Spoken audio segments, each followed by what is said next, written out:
Jack Thompson was a man of about 30 years old, with a captivating smile and blue eyes that reflected a joy for life. He had always been passionate about serving his country. Since he was a child, Jack dreamed of following in the footsteps of his grandfather, a war veteran whom he deeply admired. His stories of bravery and honor had inspired Jack to enlist in the army as soon as he turned 18.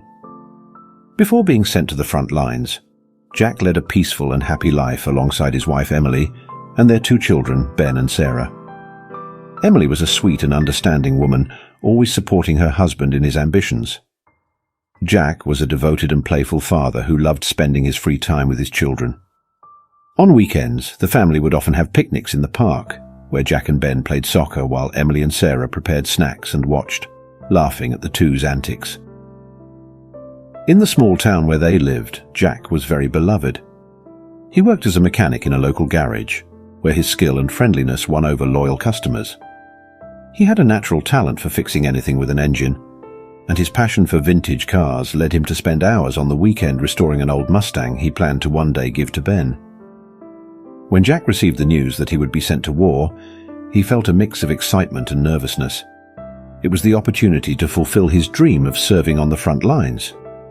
But he also knew it would be hard to leave his family behind. The night before he left, he gathered Emily and the children in the living room for a talk. "I know this is hard for all of us," Jack began, holding Emily's hands. "But I need to do this. I've always dreamed of serving our country, and I'm prepared to face whatever comes my way." Emily smiled, although her eyes were filled with tears. "We're proud of you, Jack, and we'll be waiting for your return." She hugged her husband, trying to convey all her strength and support. Ben and Sarah, still too young to understand the depth of the situation, hugged their father tightly, promising to take care of Mummy while he was away. Jack spent that last night at home telling stories to the children, laughing and making plans for the future, promising that he would return soon. On the day of departure, the whole town came to say goodbye to Jack and the other soldiers. The atmosphere was one of patriotism and solidarity, but also of contained sadness. Jack hugged his family one last time before boarding the bus that would take him to the military base.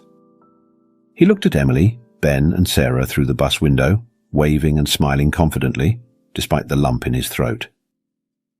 During the first few months on the front lines, Jack stood out for his courage and leadership. He was respected by his peers and managed to maintain regular contact with Emily and the children through letters and video calls, always trying to show a calm demeanor so as not to worry them. However, as the war intensified, Jack began to face horrors he'd never imagined. Explosions, the loss of close friends, and the constant state of alert took a heavy toll.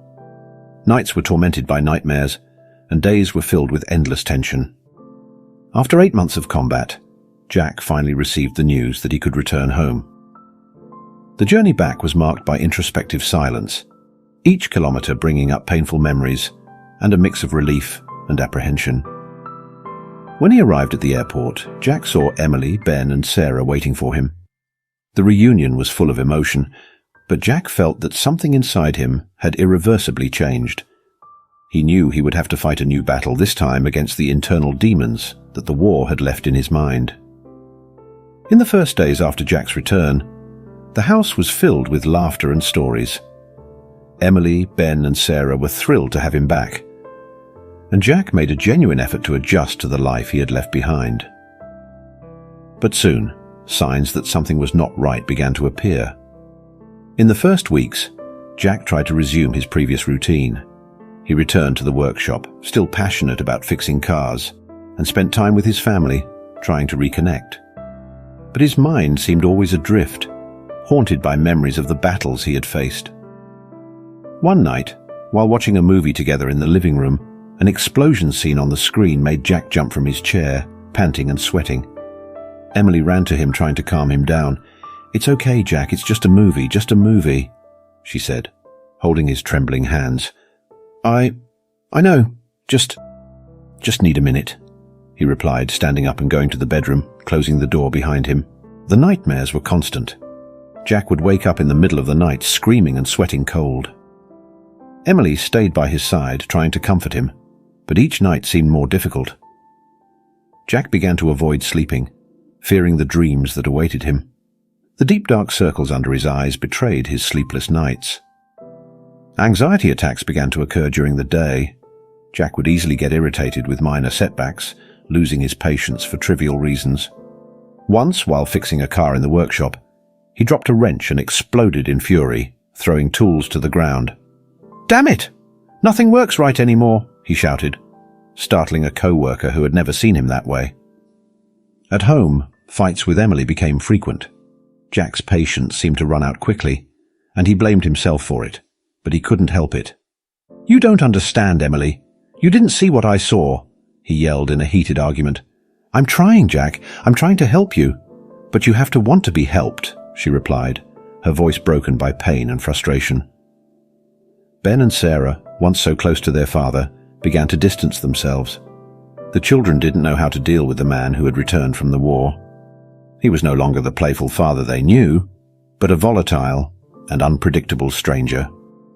They watched him from afar, afraid to approach. But Jack didn't give up. In his moments of lucidity, he tried to reconnect with his family.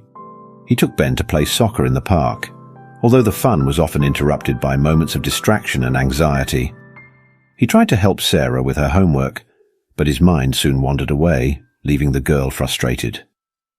Jack began to attend therapy sessions more intensely, determined to overcome his traumas. He talked with other veterans, sharing their stories and listening to theirs, but progress was slow and painful.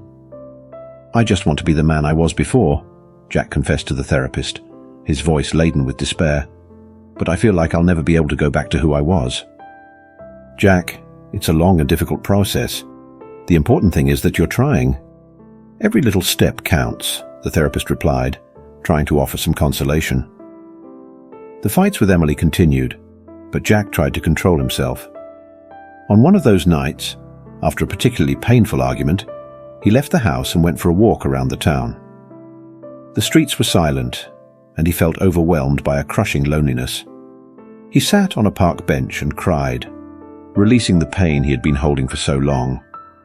When he returned home, he found Emily sitting in the living room, her eyes red from crying. Without a word, Jack approached and hugged her. They stayed like that for a long time, in a silence loaded with unspoken emotions. "I love you, Emily, and I'm trying, I swear I'm trying," he murmured, his voice hoarse. "I know, Jack, I know," she replied, holding him tight. Despite all the challenges, Jack kept trying. He knew the journey to overcome his traumas would be long and arduous, but he was not willing to give up. And as long as he had the love of Emily and the support of his family, he believed there was hope to find peace again. The days passed, and although Jack was trying, his anxiety crises and the traumas of war continued to torment him. The tension at home was increasing, and each day seemed to bring new challenges. One afternoon, while Jack was in the workshop, a client came to pick up his car. He was a friendly and charming man who began to chat with Emily while waiting. Jack watched the interaction from a distance, feeling a wave of jealousy growing inside him. The man laughed at something Emily said, and Jack saw her smile, a smile he hadn't seen in a long time. When the client finally left, Jack approached Emily, trying to keep his composure. "Who was that?" he asked, his voice trying not to betray his suspicion. "Just a client, Jack. He was waiting for his car to be ready," Emily replied, surprised by her husband's tone. "And did he need that much giggling?"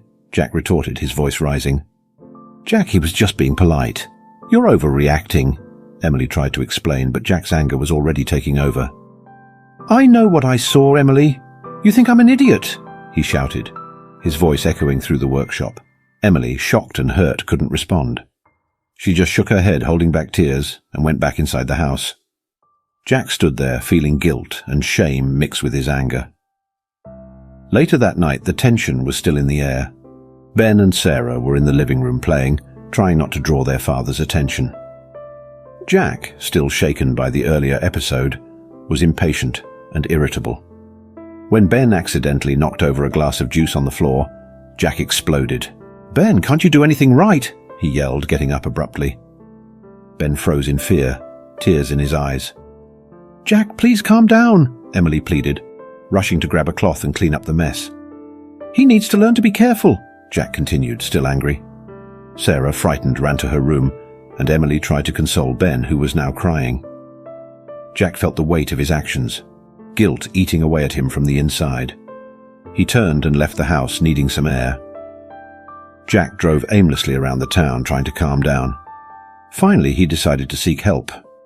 He drove to the therapist's office, hopeful that a conversation might bring some relief. "Dr. Stevens, I'm losing control. I feel jealousy, anger, fear, all at once. I'm hurting my family and I don't know how to stop," Jack confessed, his voice full of despair. "Jack, it's important to remember that you're going through a process. These feelings are symptoms of deep trauma. We need to work more intensely on these aspects. I'll adjust your therapy to focus on these points," Dr. Stevens replied, with an understanding and firm tone. Jack left the office feeling a slight relief, but he knew the real battle was at home. When he returned, he found Emily sitting on the sofa with a serious expression. "We need to talk, Jack," she said, her voice firm. "This can't continue like this. It's not healthy for us, or for the children." Jack sat next to her, feeling the weight of the words to come. "I spoke with my mother. We're going to spend some time at her house in another state. I think that will be better for all of us. At least for a while," Emily said, her words sounding like a sentence. Jack felt a tightness in his chest. He knew Emily was right, but the idea of being without his family terrified him. I understand, Emily. I just want you to be safe and happy. I'll continue with therapy and try to improve, I promise," Jack said, his voice trembling. The next day, Emily packed their bags and prepared to leave with Ben and Sarah. Jack helped them load the car, feeling each moment like a stab. When it came time to say goodbye, he hugged each one tightly, holding back tears. "I love you. I promise I'll get better," he said, trying to convey some hope. Emily kissed him softly on the cheek. "We love you too, Jack. Take care," she said, getting into the car. Jack stood on the sidewalk, watching the car drive away until it disappeared around the corner. He felt an overwhelming loneliness, but also a renewed determination. He knew he had a long journey ahead, but he was determined to fight for his recovery and the return of his family. Emily's and the children's departure left Jack in a state of deep despair. The first days were a blur of silence and loneliness. He tried to keep busy with repairs in the workshop, but his mind was constantly on memories of his family and the traumas of war. Without the structure and support of Emily and the children, Jack began to give in to sloppiness. Therapy sessions became less frequent, and he found solace in a glass of whiskey that was increasingly full. The house, once a haven of love and laughter, now was a shadow of itself, with dirty dishes piled up in the sink and clothes scattered around the rooms. Initially, Jack only drank at night, trying to silence the demons in his mind. But soon, alcohol became a constant presence in his life. Bottles of beer and packs of cigarettes piled up, and his body began to show signs of abuse. Deep, dark circles marked his face, and his beard grew untidy, giving him an aged and beaten appearance. On a particularly dark night, Jack decided to leave the house and went to a local bar, known for being a meeting point for lost souls like him. The place was filled with smoke and people with empty gazes, each trying to drown their own sorrows. Jack sat at the counter and ordered a double shot of whiskey. As he drank, his mind wandered between the happy days with his family and the horror scenes he had witnessed in the war. Alcohol helped him forget, even if only for a short time. After several shots, Jack began to feel more courageous and less bound to reality. When a man next to him accidentally bumped into his glass, spilling some drink, Jack reacted explosively. "Watch it, man!" he shouted, pushing the man. "It was an accident, buddy. Calm down," the man replied, trying to defuse the situation. But Jack, drunk and consumed by anger, didn't want to listen. He stood up and pushed the man hard, starting a fight that quickly spread through the bar. Punches were exchanged, chairs overturned, and bottles broken. Jack fought with blind fury, his mind a whirlwind of repressed emotions. The fight was interrupted when the bar owner and some patrons managed to separate the two and forcefully threw Jack out. He was thrown outside, staggering and with a bruised face. The light rain that had begun to fall only added to the sense of misery. Jack, completely drunk and aimless, began to wander the streets of the town. Tears mixed with the rain on his face as he remembered Emily's words and the laughter of his children. He felt completely alone and hopeless. Eventually, his legs gave out, and Jack fell on the sidewalk of a deserted street. He lay there, feeling the cold of the concrete and the rain that continued to fall. His thoughts were clouded by alcohol, but the emotional pain was clear and piercing.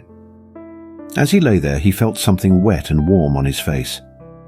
At first, he thought it was the rain, but soon he realized it was something different.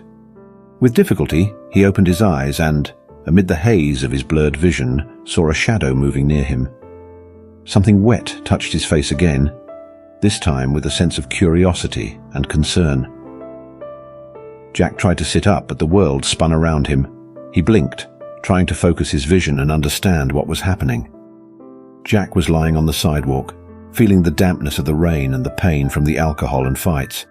As he struggled to keep his eyes open, he felt something wet on his face again. This time, he managed to focus and saw a dog, a mutt with expressive eyes and brown fur, licking his face with a mix of concern and curiosity. Jack managed to sit up, and the dog backed off a bit, watching him attentively.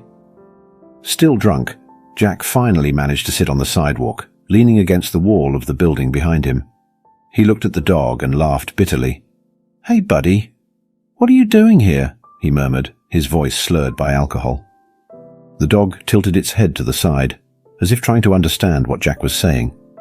Jack, still laughing uncontrollably, took out a cigarette from his pocket and lit it with trembling hands. The dog remained by his side, sitting on the sidewalk, watching every move of the man. "You don't have a home either, huh?" continued Jack, exhaling a puff of smoke. "We're two lost souls, you and me." The dog approached again, this time laying its head on Jack's lap. Surprised by the gesture, Jack felt a wave of emotion take over him. He petted the dog, feeling the warmth of the animal contrasting with the cold of the night. "You're a good boy, you know," said Jack, his eyes watering. "I lost everything. My family, my dignity, but you're here, aren't you? Without even knowing me." Jack stayed there, sitting on the sidewalk, talking to the dog, as if it were an old friend. The animal seemed to listen attentively, its eyes shining under the weak light of the street lamps. Maybe I should take you home," murmured Jack, taking a last drag on the cigarette before putting it out on the ground. "I don't know if I have much to offer, but at least we won't be alone." With tremendous effort, Jack managed to stand up, leaning on the wall to keep his balance. The dog stayed by his side, looking at him with an expression of expectation. "Let's go, buddy. Let's go home," said Jack, starting to walk slowly down the deserted street, with the dog faithfully by his side. The walk was difficult and slow. Jack stumbled and staggered, but the dog remained by his side, offering a type of company he hadn't felt in a long time. When they finally reached Jack's house, he opened the door with difficulty and let the dog enter first. "Welcome to my castle," said Jack with a tired smile. "It's not much, but it's what I have." The dog entered and began to explore the house, sniffing everything around it. Jack closed the door and let himself fall on the sofa, exhausted and still a bit drunk. The dog soon approached, lying at Jack's feet, as if he knew he needed company. "I think I'll call you Max," said Jack, looking at the dog with a new light in his eyes. "Max, my new friend." And so, on that lonely and cold night, Jack found a spark of hope in the unconditional loyalty of Max. Even amid the chaos and pain, he felt that perhaps he was not as alone as he thought. And with Max by his side, he decided it was time to start rebuilding his life, one step at a time. With Max by his side, Jack began to find small moments of happiness amid the chaos his life had become.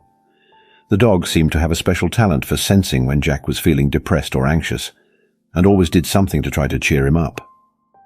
If Jack was sitting, lost in dark thoughts, Max would put his head in his lap or bring a toy, wagging his tail vigorously.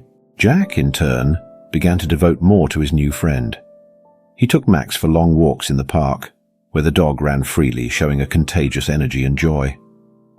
Gradually, these moments became Jack's favorite part of the day, and he began to feel a lightness he hadn't felt in a long time. On one of these mornings, Jack was throwing a ball for Max, who ran to fetch it with enthusiasm. The sun was shining, and the park was full of life. Jack caught himself laughing genuinely for the first time in months, a laugh that felt liberating, "You're a good boy, Max." "Really a good boy," said Jack, kneeling to pet the dog, who returned with the ball in his mouth, a radiant expression. Days turned into weeks, and Jack continued to work in the workshop, now with Max by his side. The presence of the dog brought a new meaning to his life, and he began to take better care of himself. He returned to therapy regularly, determined to face his demons with the same courage he had on the battlefield. Emily, who maintained occasional contact by phone, noticed the change in Jack. During a call, she commented, "Jack, it sounds like you're doing better. I heard you adopted a dog." "Yes, his name is Max. He's been a great help." "I'm trying, Emily. I'm really trying to improve," Jack replied, feeling hopeful.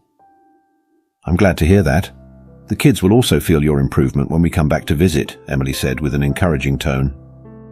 Time passed, and Jack felt increasingly strengthened. He still had his moments of difficulty, but with Max by his side, it seemed easier to face them. The anxiety crises decreased, and he managed to start rebuilding his relationship with Ben and Sarah, even from a distance. During one of the regular medical visits he made to take care of his health due to war traumas, Jack received unexpected news. Sitting in the doctor's office, he waited patiently while Dr. Harris, his doctor, reviewed the results of his latest tests.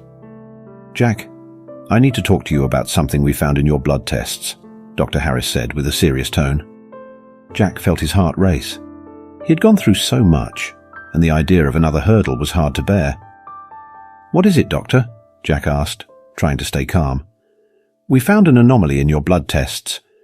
We need to investigate further, but there's a possibility it's something serious," the doctor explained, looking directly at Jack. Jack felt the ground open beneath him. He looked at Max, who was lying next to him, and felt a tightening in his chest. Just when he was starting to feel better, this new threat appeared.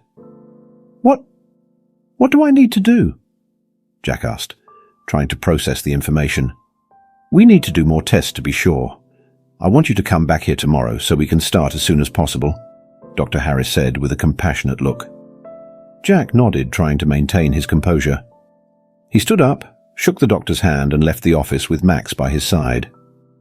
He walked slowly to the park, sitting on a bench while his mind spun with 1,000 thoughts. Max, sensing Jack's restlessness, climbed onto the bench and laid his head on Jack's lap, offering silent comfort. Jack stroked the dog, feeling a mix of fear and determination. "We'll face this together, Max. Like we've faced everything so far," Jack said, looking at the horizon, determined to fight once again. Life had not been easy for Jack. The next morning he returned to Dr. Harris's office to undergo more tests. Max, as always, was by his side, offering silent support. Jack felt an overwhelming anxiety while waiting for the results, his heart pounding in his chest. After what seemed like an eternity, Dr. Harris finally entered the room with a serious demeanor. "Jack, I have the results of your tests. I'm sorry to inform you, but you have leukemia," the doctor said, his voice grave and compassionate. Jack felt the world crumble around him. He took a deep breath, trying to process the information. Leukemia was a serious illness, and after all the suffering and struggle to rebuild his life, this news seemed like a cruel blow of fate. "What are my options, doctor?" Jack asked, trying to stay calm. "We'll start treatment as soon as possible. Chemotherapy is the first step, but we'll need to monitor your response to the treatment and consider other options, like a bone marrow transplant, depending on progress," Dr. Harris explained. Jack nodded slowly. The idea of undergoing such debilitating treatment was frightening, but he knew he needed to fight. He thought of Emily, Ben and Sarah, and the promise he had made to them to get better. And he thought of Max, who had become an anchor in his tumultuous life. When he left the office, Jack knew he had a difficult decision ahead. He could tell Emily and the children about the leukemia, but he feared that it would worry them even more and drive them away again. He decided, at that moment, that he would keep the illness a secret, at least for now. He wanted to spare his family the pain and anxiety that this would bring. In the following days, Jack began treatment without saying a word to Emily. He went to the chemotherapy sessions alone, taking Max whenever possible. The dog seemed to understand that something was wrong, staying by Jack's side more than ever. The effects of chemotherapy were devastating. Jack felt constant nausea, extreme weakness, and his body began to show the visible signs of the disease. Even so, he tried to maintain his routine as normally as possible, working in the workshop and taking care of Max. His determination was unwavering, but the battle was just beginning. One night, while sitting on the sofa petting Max, Jack received a call from Emily. Her voice was full of concern, but also hope. "Jack, how are you? The kids miss you and we're planning a visit next month," she said with an encouraging tone. Jack felt a lump in his throat, knowing he would need to hide his condition from them. "I'm fine, Emily. I've been working a lot, and Max has been a great company. I'm looking forward to seeing you," he replied, trying to sound upbeat. "That's great to hear. The kids will be so happy to see you," Emily said, relieved. Jack hung up the phone and looked at Max, who was lying next to him. The dog's constant presence was a comfort, and he knew he needed to stay strong for him and for his family. "We'll get through this, Max. One day at a time," Jack said with determination. Despite the weight of the secret he carried, Jack was determined to fight leukemia with all his strength. He didn't want his family to suffer more, and he was determined to protect those he loved, even if it meant facing this battle alone. 2 months had passed since Jack began secretly battling leukemia. He tried to maintain an appearance of normality, but the disease and treatment were taking a heavy toll. He was weaker every day, and fatigue and pain were constant companions. Jack continued to avoid video calls with Emily and the children, always making excuses not to be seen too closely. Max, his faithful companion, was always by his side, noticing every change in Jack's condition. The dog never left him alone for a moment, as if he knew his presence was vital to keep Jack fighting. Emily, however, began to notice that something was wrong. In the last calls, Jack seemed tired and distant, avoiding details about his life and routine. She tried not to worry, but a growing feeling that something was very wrong led her to make a decision. Without warning, she decided to take the children back home to see Jack. On a Saturday afternoon, Emily, Ben and Sarah hit the road for a surprise trip. The kids were excited to see their dad, but Emily was restless, feeling a tension she couldn't explain. When they arrived, Emily became even more worried when she saw the house in disarray and Jack's car in the driveway, indicating he was home. "Let's go, kids. Let's surprise Daddy," Emily said, trying to keep her voice cheerful as she opened the front door. The house was silent and cold. Emily looked around and saw that things were scattered, with dirty dishes in the sink and clothes on the floor. Her heart tightened as she walked upstairs towards Jack's room. Ben and Sarah followed her, silent, realizing that something was wrong. When Emily opened the door to the bedroom, the shock hit her like a punch. Jack was lying on the bed, pale and visibly weak, with deep dark circles and an alarmingly thin appearance. Max was by his side, as always, watching over his owner attentively. "Jack, my God," Emily whispered, tears filling her eyes. Jack slowly opened his eyes upon hearing Emily's voice. He tried to smile, but the weakness made the gesture difficult. "Emily, Ben, Sarah," he murmured, his voice almost inaudible. Ben and Sarah ran to their father, their eyes wide with concern. Emily sat on the edge of the bed, holding Jack's hand. "What's happening, Jack? Why didn't you tell us?" Emily asked, her voice full of anguish. Jack took a deep breath, trying to find the words. I didn't want to worry you. I thought I could handle it alone, but I was wrong," he confessed, his voice trembling. "What do you have, Daddy?" Ben asked, tears in his eyes. "I have leukemia, Ben. It's a kind of cancer. I'm undergoing treatment, but it's been very hard," Jack explained, feeling a deep pain at the expression of fear on his children's faces. Emily caressed Jack's face, feeling helpless. "You don't have to go through this alone, Jack. We're here for you. You should have told us from the start," she said, trying to hold back tears. I know. I just wanted to protect you. But now I see that I need you." "I can't do this alone," Jack admitted, his voice choked. Max, sensing the gravity of the moment, licked Jack's hand, offering his silent support. Emily, Ben and Sarah hugged Jack, feeling his frailty, but also the strength of the love that still united the family. "We'll get through this together, Daddy. We love you," Sarah said, her voice full of determination. Jack closed his eyes, feeling the warmth of his family's embrace, and the comforting presence of Max. He knew the battle would be long and hard, but with Emily, Ben, Sarah, and Max by his side, he felt he could find the strength to continue fighting. In the months that followed, Jack bravely fought leukemia, with the constant support of Emily, Ben, Sarah, and Max. He faced the challenges of treatment with renewed determination. The presence of his family by his side brought indescribable comfort, and he began to feel small improvements. Max, Jack's faithful companion, quickly became the center of attention in the house. The children adored the dog from the first day, and he became everyone's best friend. Ben and Sarah started playing with Max in the yard every day, throwing balls and running cheerfully. The children's laughter echoed through the house, bringing a bit of normality and joy to the difficult days. Emily, who was initially overwhelmed by the situation, found in Max a valuable ally. The dog not only entertained the children but also provided emotional support to everyone. When Jack was too weak to get out of bed, Max would lie next to him, offering a silent and comforting presence. "He's an incredible dog, Jack. Really, I don't know what we'd do without him," Emily said one night while petting Max, who was lying at the foot of the bed. "I know. He saved me in many ways. It's like he knows exactly what I need," Jack replied with a weak smile. The children also noticed Max's importance. Ben, who had always been the more introspective one, began to open up more, talking to Max as if he were a confidant. Sarah loved to hug the dog and tell him stories, laughing when Max tilted his head as if he understood everything. The family's routine began to revolve around taking care of Jack and enjoying each moment together. They had picnics in the park, with Max running around, bringing simple and pure joy. These moments were precious to Jack, who saw the strength of his family reflected in every smile and laugh. "Daddy, Max is the best dog in the world," Sarah exclaimed one day while playing in the yard.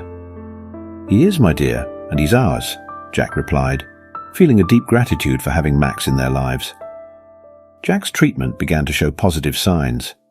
There were days when he felt strong enough to help in the workshop or take the children to school. These moments of normality were celebrated by the family, who saw each small victory as an important step on Jack's journey. But the shadow of the disease was never far away. Jack knew that despite the improvements, the fight was far from over. He continued to visit the doctor regularly and followed the strict treatment regimen. Dr. Harris was pleased with the progress, but always reinforced the need for caution. On a sunny afternoon, while Jack was in the park with Emily, Ben, Sarah, and Max, he felt a sudden stab of pain in his chest. He tried to hide it, not wanting to spoil the happy moment, but Emily noticed the change in his expression. "Jack, are you okay?" she asked with concern. "Just a passing pain, must be fatigue. Let's keep playing with the kids," he replied, trying to reassure her. However, the pain did not go away. Jack knew he needed to be strong, but the fear of what it might mean haunted him again. He looked at his family laughing and running with Max, and felt a deep love and a silent sadness. That night, while everyone was asleep, Jack stayed awake, petting Max and thinking about the future. He knew that each day was a gift, and he was determined to enjoy every moment with his family. But the pain in his chest continued to remind him of the fragility of his condition. After 7 long months of battling leukemia, Jack finally succumbed to the disease. It was a rainy Sunday, and the house was plunged into a somber silence. Jack was lying in his bed, with Max by his side, as always. Jack's breathing was weak and irregular, and Emily, Ben, and Sarah were around him, holding his hands and whispering words of love and farewell. Max, sensing the gravity of the moment, remained still, his sad eyes fixed on Jack. The faithful dog seemed to understand that his friend was leaving. Jack, with a final effort, caressed Max's head, feeling the familiar comfort of the soft fur under his fingers. "I love you all." "Very much," Jack murmured, his words almost inaudible. Emily held his hand tightly, tears streaming freely down her face. "We love you too, Jack." "Always will," she replied, her voice broken by pain. With a final breath, Jack closed his eyes and left this world, with Max by his side, faithful to the end. The rain tapped gently on the window, as if the sky were also mourning his loss. Jack's funeral was a painful event, filled with tears and memories. Friends, family, and co-workers came to pay their last respects. Emily, Ben, and Sarah were devastated, their expressions marked by deep sadness. Max, wearing a black bandana as a sign of mourning, stayed by the coffin throughout the ceremony, his loyalty evident in his eyes. After the funeral, the family returned home, where everything seemed empty without Jack's presence. Emily was organizing Jack's belongings when she found a letter in a drawer of the desk. The envelope was addressed to her and the children, with Jack's careful handwriting. Emily sat on the edge of the bed with Ben and Sarah by her side and began to read the letter aloud. Her voice trembled as she opened the envelope and unfolded the paper, feeling Jack's presence in every written word. Dear Emily, Ben and Sarah, if you are reading this letter, it means that I have left this world. I know that the words I write here can never replace my presence, but I hope they can bring some comfort amidst the pain. Emily, my love, you were my rock, my strength and my solace. From the moment we met, I knew I wanted to spend the rest of my life by your side. You gave me 2 wonderful children and filled my life with love and meaning. I'm sorry I couldn't win this battle, but know that I fought with all my strength, and your love sustained me until the end. Ben and Sarah, my dear children, you are the reason for my pride and happiness. Watching you grow, laugh, and explore the world was the greatest blessing of my life. Remember that Daddy will always be with you in every step you take. Be strong, brave, and always take care of each other. And Max, my faithful friend, you came into my life when I needed a companion the most. You brought joy, comfort, and unconditional love that helped me face the darkest moments. I remember the nights I couldn't sleep because of the nightmares, and you were there by my side, bringing me peace. The walks in the park, the times we played, and your mere presence gave me the strength to carry on. Max is not just a dog, he is part of our family. Emily, Ben, Sarah, please take good care of Max. He helped me through so many difficult moments, and I know he will continue to bring joy and love to you. Max deserves all the affection and care he has always given me. He is a true hero on 4 legs. To those who remain, I ask that you do not give in to sadness. Live life fully, celebrate every moment, and stay united. My journey in this world may have ended, but the love I feel for you will continue to live in every memory we shared. With all my love, Jack, Emily, Ben, and Sarah cried together as they read Jack's words. The letter brought a mix of pain and comfort, but above all, a reminder of the unwavering love Jack had for his family and for Max. Max's attentive and understanding eyes, ever present by their side, were a constant comfort. They knew that, with the love and memory of Jack, they could find the strength to move forward and honor the life he lived and the love he left behind.